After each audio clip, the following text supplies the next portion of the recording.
school was empty, bathed in the eerie glow of the moonlight filtering through the windows. I had stayed behind to finish a project, ignoring the warning glances from classmates as they hurried out the door. But now, as I sat alone in the silent classroom, I couldn't shake the feeling that I wasn't truly alone. I focused on my work, trying to push aside the creeping sense of unease that crawled up my spine. The scratching of my pencil against paper seemed unnaturally loud in the quiet room, a stark contrast to the emptiness that surrounded me. Suddenly, I heard it, a faint whisper, barely audible, yet unmistakably chilling. "Help me." My heart lurched in my chest as I looked around, searching for the source of the voice. But the room was empty, the desks and chairs standing silent sentinels in the darkness. "Who's there?" I called out, my voice trembling with fear. There was no response, only the oppressive silence pressing down on me like a weight. I tried to convince myself that it was just my imagination, that there was no one else in the school. But deep down, I knew something was terribly wrong. I gathered my things, intent on leaving this place behind and never looking back. But as I reached for the door, a chill wind swept through the room, slamming it shut with a resounding bang. I staggered back in shock, my heart pounding in my chest. Something was terribly wrong here, something unnatural and malevolent lurking in the shadows. Then I heard it again, the whisper, closer this time, more urgent. "Help me!" I turned around slowly, my eyes scanning the room for any sign of movement. And that's when I saw her, a girl standing in the far corner of the classroom, her eyes wide with terror. I took a step forward, my voice barely above a whisper. "Are you okay?" But as I drew closer, I realized something was horribly wrong. Her skin was pale and translucent, her form flickering like a dying flame. She reached out to me, her hand passing through mine as if I were nothing but air. I stumbled back in horror, my mind reeling with disbelief. This couldn't be happening. Ghosts weren't real. They were just stories, myths to frighten children in the dark. But as I looked into her eyes, I knew the truth. She was real as the fear coursing through my veins. "Help me," she pleaded, her voice a ghostly whisper. I wanted to run, to flee this nightmare and never look back, but something held me in place, a nagging sense of guilt and obligation. The sterile scent of disinfectant hung heavy in the air as I made my way through the deserted corridors of St. Agnes Hospital. It was well past midnight, and I was the lone security guard tasked with patrolling the empty halls. The only company I had was the rhythmic hum of the fluorescent lights above. I had worked this graveyard shift for years, and I thought I was accustomed to the eerie atmosphere of the hospital at night. But tonight felt different, as if a heavy fog of dread had settled over the building. As I made my rounds, checking each wing for any signs of disturbance, I couldn't shake the feeling of being watched. Every shadow seemed to pulse with a life of its own, and the silence was so thick it was suffocating. Then, as I turned a corner, I saw her, a young girl standing at the end of the hallway, her back turned to me.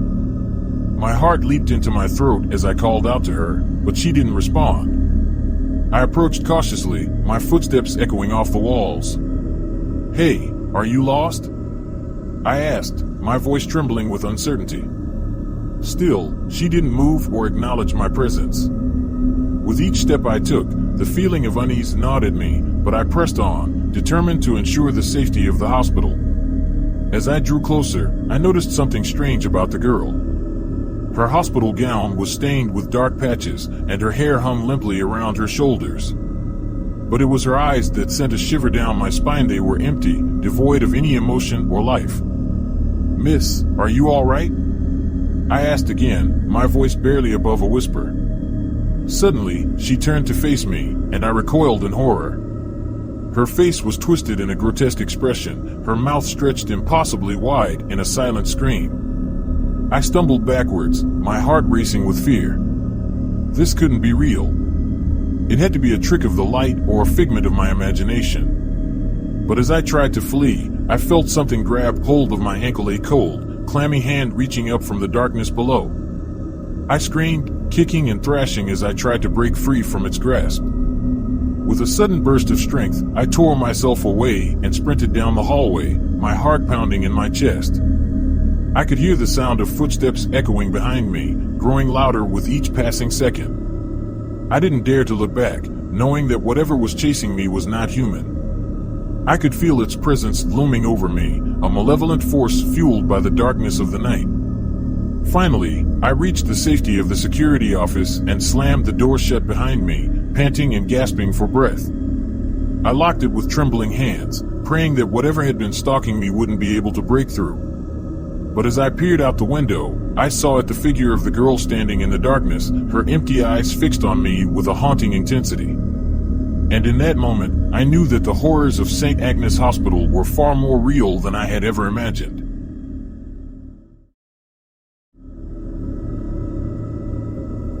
The night shift at the factory was always a lonely affair. The whirring of machines echoed through the cavernous halls, casting eerie shadows that danced along the walls. As the newest employee, I had drawn the short straw, tasked with patrolling the dimly lit corridors alone. I tried to shake off the feeling of unease as I made my rounds, checking each section of the factory for any signs of malfunction or intruders. But the darkness seemed to press in around me, suffocating and oppressive. As I reached the far end of the building, I heard a faint scraping sound coming from one of the storage rooms. My heart skipped a beat as I approached cautiously, my flashlight casting a feeble beam into the darkness. "Hello?" I called out, my voice echoing off the walls. There was no response, only the sound of my own footsteps echoing back at me. I hesitated for a moment, debating whether to investigate further or retreat to the safety of the main office. Curiosity got the better of me, and I pushed open the door to the storage room, the rusty hinges squealing in protest. The room was filled with rows of shelves stacked high with boxes and crates, casting long shadows that seemed to reach out for me. I swept my flashlight across the room, searching for any sign of movement. That's when I saw it, a figure huddled in the corner, its back turned to me. "Hey!" I called out, my voice trembling with fear. "What are you doing here?" The figure didn't respond, its body trembling in the dim light. I took a step closer, my heart pounding in my chest, and that's when I saw its face. A grotesque mask of twisted flesh and jagged teeth, its eyes empty and soulless. I recoiled in horror, stumbling backwards and tripping over a pile of boxes. The figure lurched forward, its movements jerky and unnatural. I scrambled to my feet, my heart racing as I backed away slowly. But then, I heard it, a low, guttural growl emanating from the depths of its throat. It sounded almost animalistic, a primal sound that sent shivers down my spine. I turned and ran, my footsteps echoing off the walls as I fled down the corridor. Behind me, I could hear the sound of the figure pursuing me, its footsteps heavy and relentless. I didn't dare to look back, knowing that whatever was chasing me was not human. I could feel its hot breath on the back of my neck, smell the stench of decay that clung to its skin. Finally, I burst through the doors of the main office and slammed them shut behind me, panting in gas. The beach had always been my sanctuary, a place where I could escape the chaos of everyday life and find solace in the soothing rhythm of the waves. But on this particular evening, as the sun dipped below the horizon and the sky turned a fiery orange, that sense of peace was shattered by the presence of something sinister lurking in the shadows. I had decided to take a solitary walk along the shoreline, the cool sand squishing between my toes as I strolled along the water's edge. The sound of crashing waves filled the air, a comforting melody that usually put me at ease. But as I ventured further down the deserted beach, a feeling of unease began to creep over me. The air seemed to grow colder, and the gentle breeze that had once been so inviting now felt like icy fingers brushing against my skin. I tried to shake off the feeling of dread, telling myself it was just my imagination running wild. But then, out of the corner of my eye, I saw it. A dark shape moving among the rocks at the water's edge. My heart pounded in my chest as I approached cautiously, my footsteps muffled by the soft sand. The shape seemed to shift and contort, its movements unnatural and unsettling. As I drew closer, I realized with horror that it was not just a trick of the light. It was a creature, unlike anything I had ever seen before. Its body was twisted and malformed, its skin a sickly shade of gray. Its eyes glowed with an otherworldly light, casting long shadows in the fading light of the sunset. I stumbled backwards, my breath catching in my throat. What was this thing, and what was it doing here on this deserted beach? But before I could react, the creature turned and fixed its gaze upon me, its eyes burning with an insatiable hunger. I froze in place, unable to tear my gaze away from its terrifying visage. And then, with a sudden burst of speed, it lunged towards me, its claws outstretched and its jaws snapping hungrily. I screamed and stumbled backwards, scrambling to put distance between myself and the creature. But it was relentless, pursuing me across the sand with a single-minded determination. I ran as fast as I could, the sound of its heavy footsteps echoing in my ears. I reached the water's edge and plunged into the icy waves, the salt water stinging my eyes as I fought against the current. But still, the creature pursued me, its dark form looming ever closer in the darkness. Just when I thought I couldn't go on any longer, a blinding light appeared on the horizon. A rescue boat, sent by a passing fisherman who had heard my cries for help.